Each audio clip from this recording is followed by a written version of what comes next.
বন্ধুরা, পৃথিবীর মোট সোনার ৯৯% বেশি রয়েছে পৃথিবীর কেন্দ্র বা কোরে। কারণ ভারী ধাতু যেমন লোহা, সোনা ইত্যাদি পৃথিবী গঠনের সময় কেন্দ্রে ডুবে যায়। কিন্তু এই সোনা তো মানুষের পক্ষে উত্তোলন করা প্রায় অসম্ভব। সমুদ্রের জলেও অতি সামান্য সোনা দ্রবীভূত অবস্থায় থাকে। মোট পরিমাণ বিশাল, কারণ সমুদ্র বিশাল, কিন্তু এর ঘনত্ব এত কম যে এর উত্তোলন অর্থনৈতিকভাবে সম্ভবপর হয়ে ওঠেনি।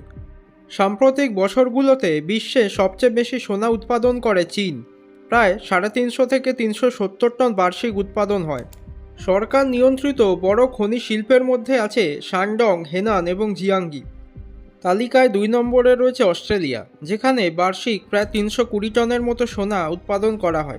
এখানে বিশাল খনি রয়েছে কালগোরলিতে।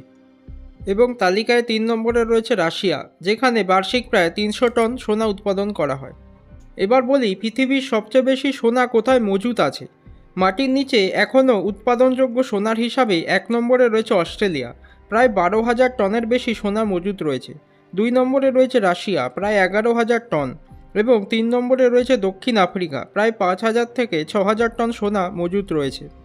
এবার বলি কোন দেশের কাছে সরকারি সোনার রিজার্ভ সবচেয়ে বেশি আছে। ১ নম্বরে রয়েছে যুক্তরাষ্ট্র, যার কাছে রয়েছে ৮,১০০ টন। ২ নম্বরে রয়েছে জার্মানি, ৩,৩০০ টন। এবং ৩ নম্বরে রয়েছে ইতালি, ২,৪০০ টন।